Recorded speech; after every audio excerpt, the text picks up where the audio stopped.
Semana passada eu ouvi no seminário uma pregação a respeito desse texto por parte de um dos pastores, de um dos doutores da nossa igreja.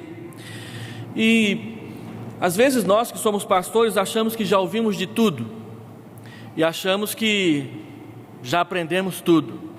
Mas a forma como o irmão reverendo Tarcísio apresentou esse texto para nós foi algo que para mim foi muito novo, muito diferente e muito edificante.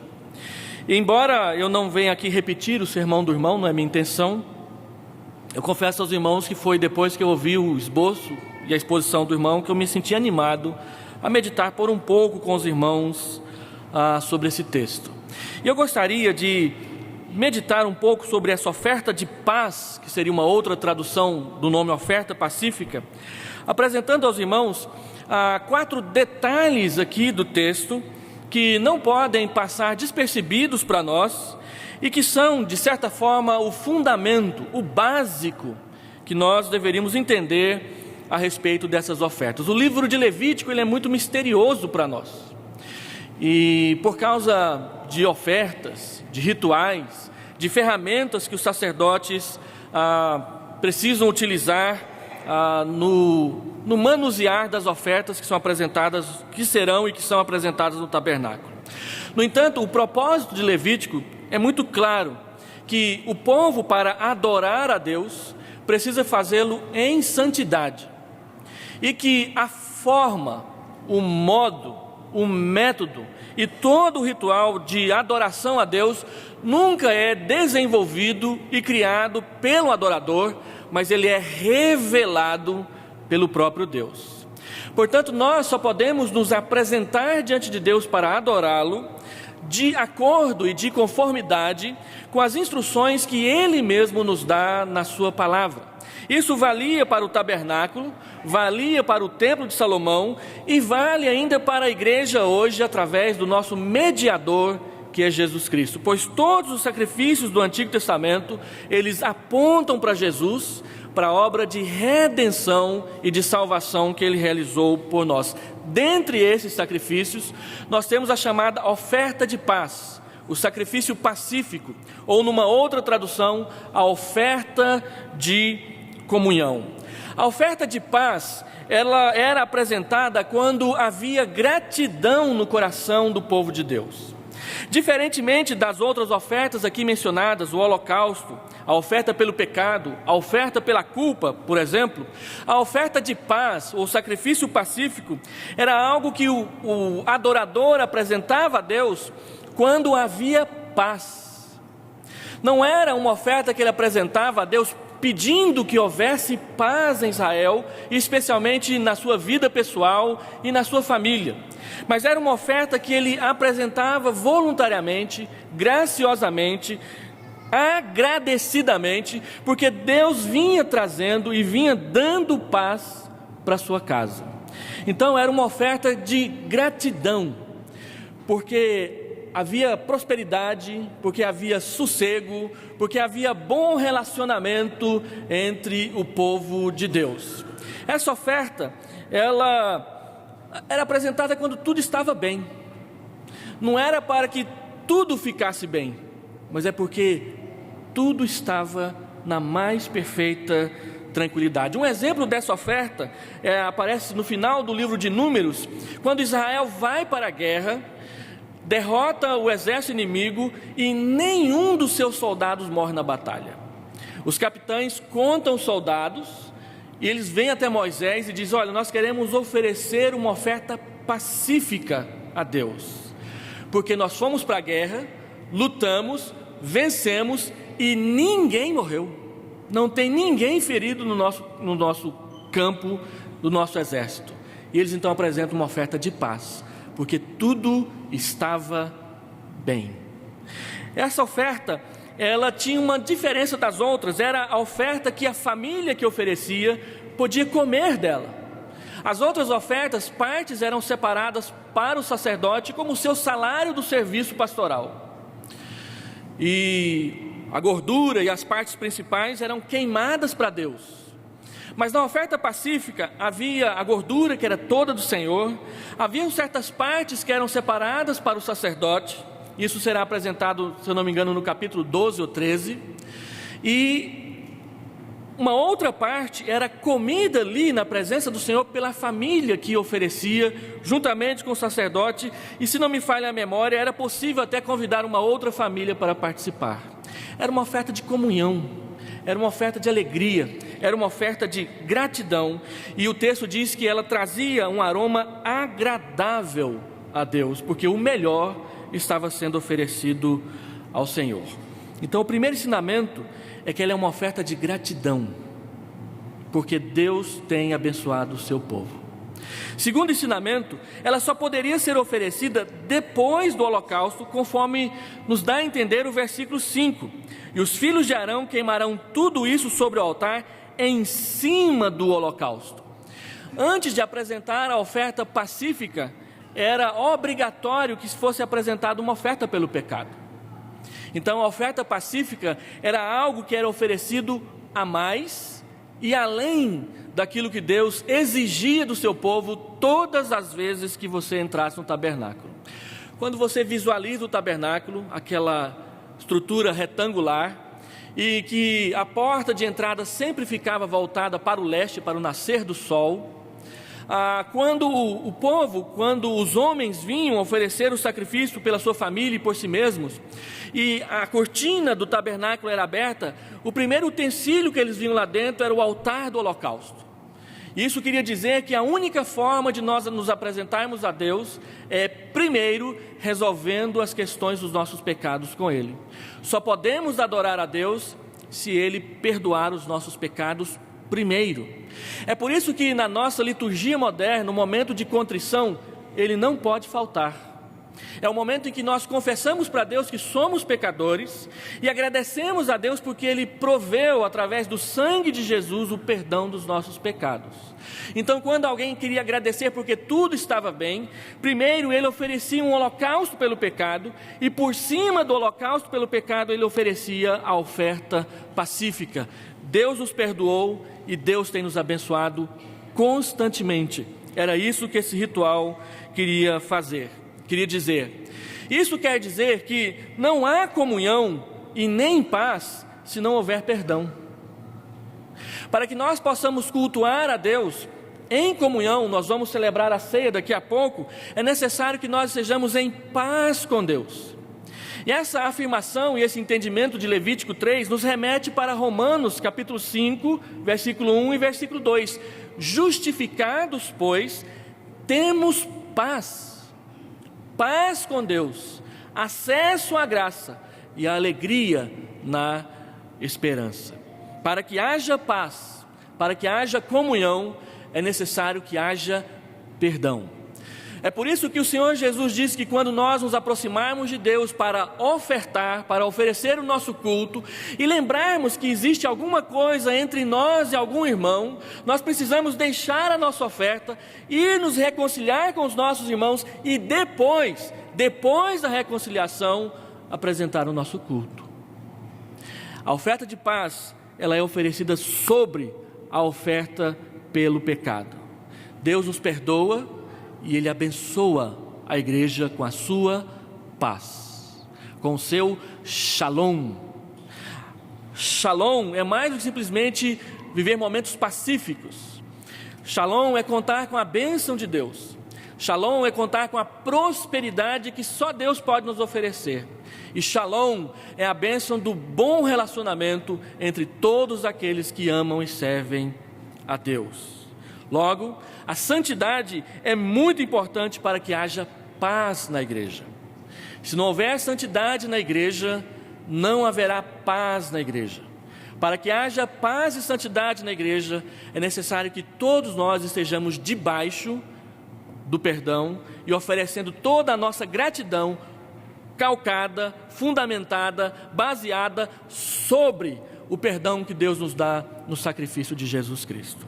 Terceiro ensinamento: quando alguém oferecia o sacrifício, e em todos os sacrifícios isso era comum, antes de que a ovelha, o cabrito ou o novilho fosse morto, o adorador tinha que colocar as suas mãos na cabeça dele, tinha que impor as suas mãos na cabeça dele e em voz audível confessar o seu pecado e apresentar a sua oração de gratidão.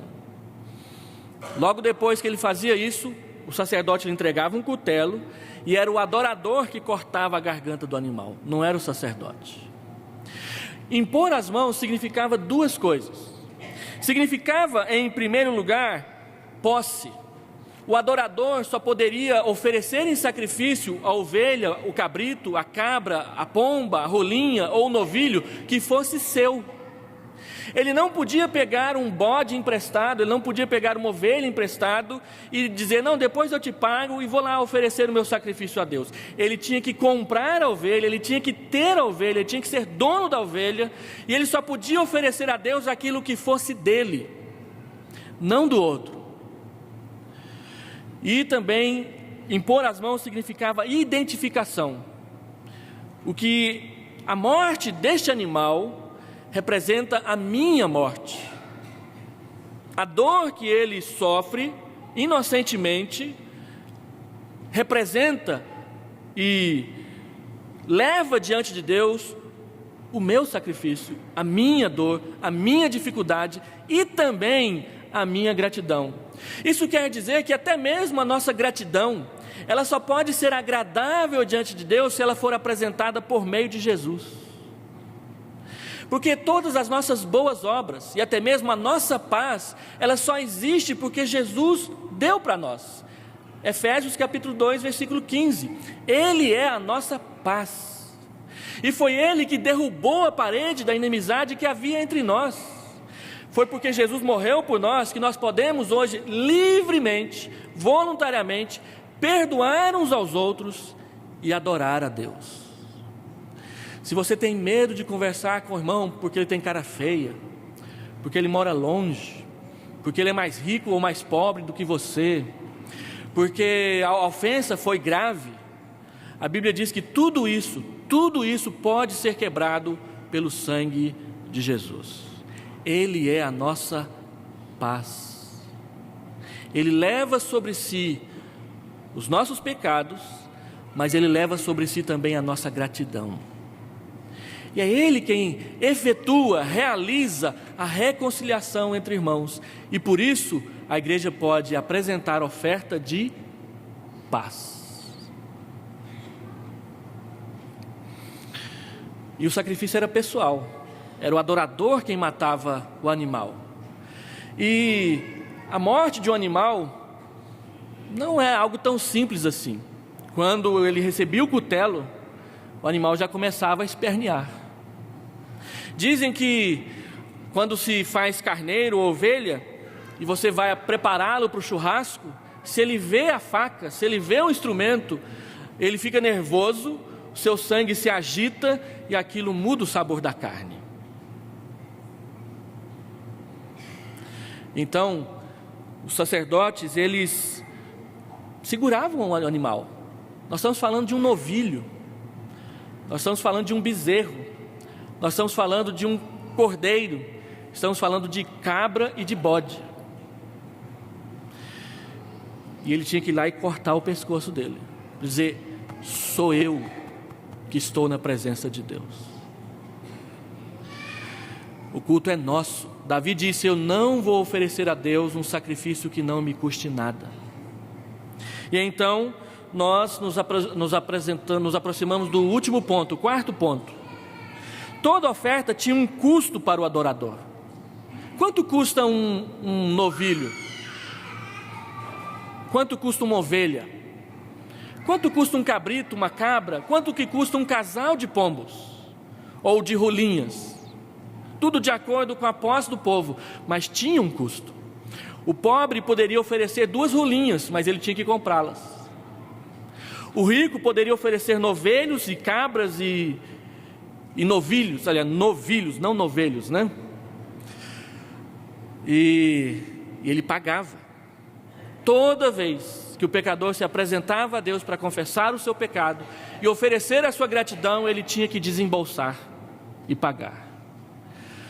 Deus quer ensinar para nós que os nossos pecados têm preço e que a nossa adoração tem custo, porque Ele é o Deus que é dono de todas as coisas, e adorar a Deus não é brincadeira. Imagina os tabernáculos, durante todo o dia funcionando, aquele braseiro aceso, e não sei quantas vezes por dia, pecadores vindo publicamente, puxando amarrados seus novilhos, suas ovelhas e seus cabritos, e entrando dentro do tabernáculo. O cheiro daquilo se espalhava pelo acampamento inteiro, queimava tudo, toda a carne era queimada. Churrasco queimado tem cheiro bom, no ponto, mas churrasco queimado passado do ponto tem um cheiro horrível, é cheiro de carne queimada. Aquilo tinha, ao contrário do que a gente sentiria com as nossas narinas, um cheiro agradável a Deus. Deus gosta de cheiro de carne queimada? Não, não é isso. Mas o que agrada a Deus é a nossa obediência. Quando nós obedecemos a Deus e pagamos o valor do sacrifício, nós estamos reconhecendo que o nosso pecado ofendeu. E quando nós também pagamos a oferta de gratidão, nós descobrimos uma outra coisa que para nós parece ser antagônica ou um anacronismo interessante. Nós vamos oferecer uma oferta de paz porque tudo está bem, mas ela nos custa alguma coisa. Isso quer dizer que a paz da igreja, manter a paz da igreja, também custa. E é nossa obrigação, como cristãos, manter a paz da igreja. Para que a igreja esteja bem, para que o culto seja oferecido normalmente, cotidianamente, paulatinamente e em paz, os membros da igreja precisam estar em paz. E manter a paz da igreja custa. Custa o silêncio na hora da raiva. Custa o perdão na hora do prejuízo. Custa o respeito diante de quem tem autoridade. Custa o sacrifício, porque Deus tem sido bom para conosco. E em vez de ficarmos cobrando e cobrando e cobrando, agradecendo, agradecendo e agradecendo. É tão interessante que entre os 5 sacrifícios mais importantes do Antigo Testamento, Deus colocou um que tem a ver com a manutenção da paz, em que todo adorador, ele sente o peso, o preço, mas também a alegria e a gratidão de viver dentro da paz.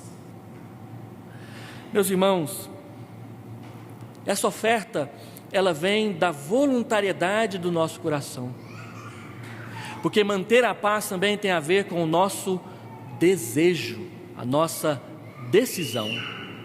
Eu preciso tomar a decisão de manter e viver a paz, para a glória de Deus, e para que tudo isso seja de aroma agradável ao Senhor.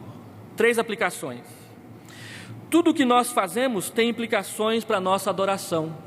Como a oferta pacífica era algo que podia ser comido ali na presença de Deus pela família, isso quer dizer, meus irmãos, que tudo aquilo que nós comemos, todas as festas que nós festejamos na igreja e em casa, tem a ver com a nossa adoração. Quando separa-se o melhor para Deus e se pode comer o resto, nós queremos dizer que até mesmo os nossos churrascos, as nossas comemorações, as nossas festas devem ser vividas na presença de Deus e conforme a sua orientação. Não é para que haja exagero, mas é para que haja festa. Segundo, a manutenção da comunhão tem um preço a ser pago por nós, que é o preço da gratidão. E terceiro, sem santidade não há paz, não há comunhão e dificilmente haverá gratidão. Então o que é que nós precisamos pedir? Senhor, enche-nos do fruto do Teu Santo Espírito, porque o fruto do Teu Santo Espírito é amor, alegria, paz. Quem dá paz ao nosso coração? Quem promove a paz por meio do perdão? E quem enche o coração da igreja de gratidão e de paz? Espírito Santo. Vamos pedir que Ele nos encha? Vamos orar?